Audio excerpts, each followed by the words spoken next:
Something I often think about is how a single story or experience can completely revive one's love for the genre it belongs to. When you've lost all faith in bone-chilling cinematic shots, Matt Reeves' The Batman will baptize you in ice water and plaster your entire body with goosebumps. When you swear not a single interesting video on YouTube any longer exists, a strangely riveting and fascinatingly long essay appears on your recommended. When you find even muttering the word itself to be boring. When you tap your finger waiting for the online match you reluctantly started to be over, Cuphead makes you love video games again.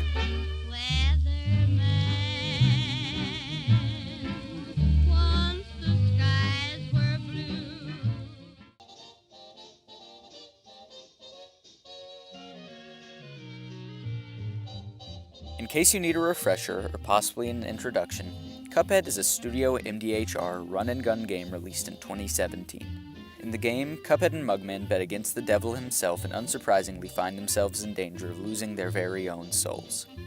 The two manage to convince him of taking something else in return, and now must receive the soul contracts of progressively tougher enemies. In between these relentless boss battles, you can occasionally earn coins which you can spend on upgrades through run-and-gun levels. With 1930s cartoon-styled animation and jazzy tunes, you'll find yourself forgiving the constant punishment and appreciation of the beauty.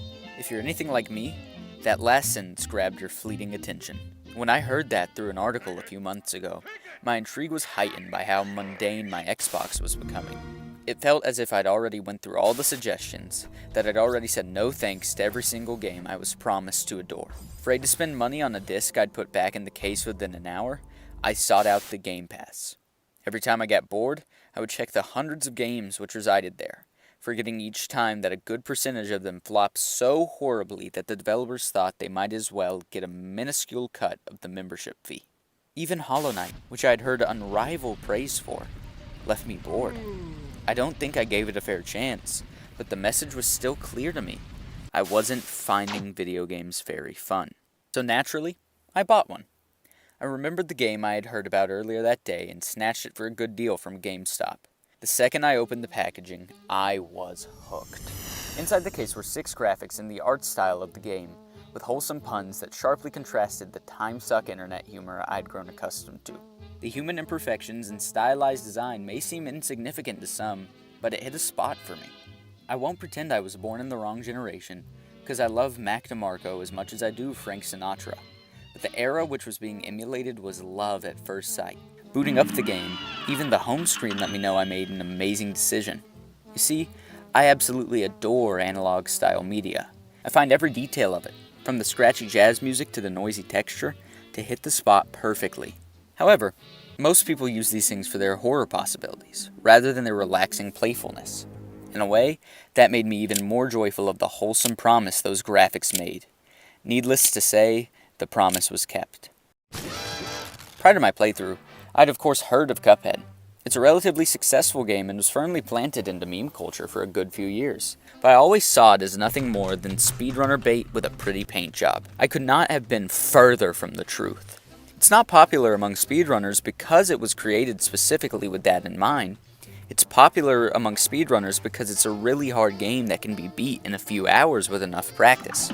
A fairly obvious statement in retrospect, but still somewhat eye-opening. This is what kept me from playing it for so long, not realizing that two groups can enjoy things for different reasons, my reason being fairness. I've played a plethora of games like Cuphead, ones with a hard challenge, a gorgeous overcoat, and a steady speedrunner following, but they are usually unfair, making most deaths feel like the game's fault and not yours. A lot of them are made with this goal in mind and have even garnered their own category, but I hate games like this. When failure feels like a code malfunction, so does victory. In Cuphead, every death is your own fault. Every misstep is your own, and every failure is only at the fault of yourself. When you lose an inch from victory, you don't say, "This game is stupid."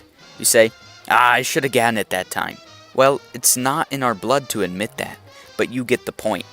Instead of hoping you'll get better luck the next try, you remind yourself further of the pattern and get progressively better at the level. Of course, it is a hard game, so it's sometimes overwhelming no matter how many times you've played through an attack phase, but there's always a learning curve.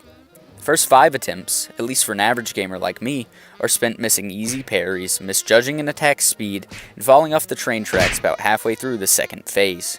The next 5 are usually spent completely mastering the first phase and falling off the train tracks at the beginning of the third phase.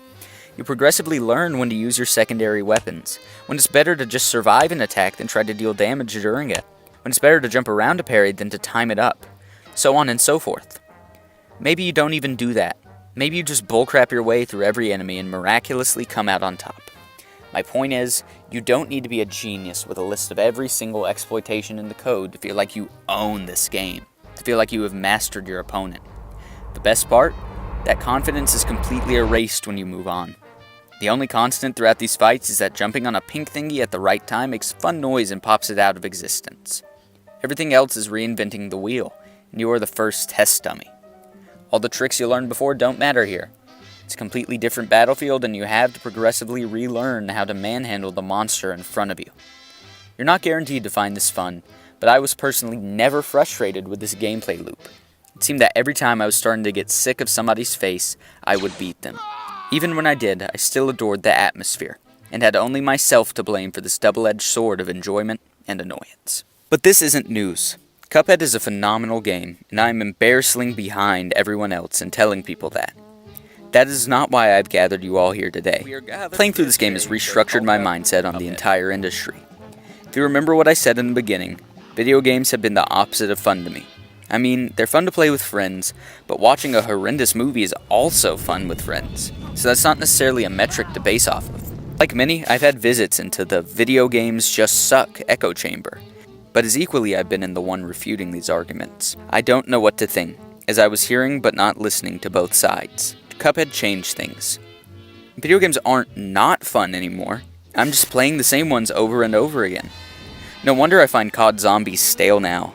I've squeezed every last drop of content from that game for nearly a decade. No wonder I find Minecraft, Madden, Battlefront, Hitman, Undertale, Lego Marvel, the Arkham games, Assassin's Creed stale. It'd be like watching Captain America Winter Soldier for a month straight, and then, when I inevitably find it stale, telling the world that the MCU always sucked. That's ridiculous. That's childish. Now that I branched out, I understand how ridiculous I was really being. It's not a matter of finding a new hobby, it's a matter of finding something new to play. Not a new carbon copy battle royale, a new game I've never played. Now that I know I absolutely love games like this, the horizon has expanded. Funnily enough, the videos arguing that games are indeed still fun have always said this. I just never listened to them. But don't take my word for it. If you're finding video games boring, try to expand your horizons. Play types of games you could never imagine yourself enjoying, and you may find yourself feeling like a kid again. There's always a chance that you've truly outgrown video games, and that it's time to move on. But you can never know for sure.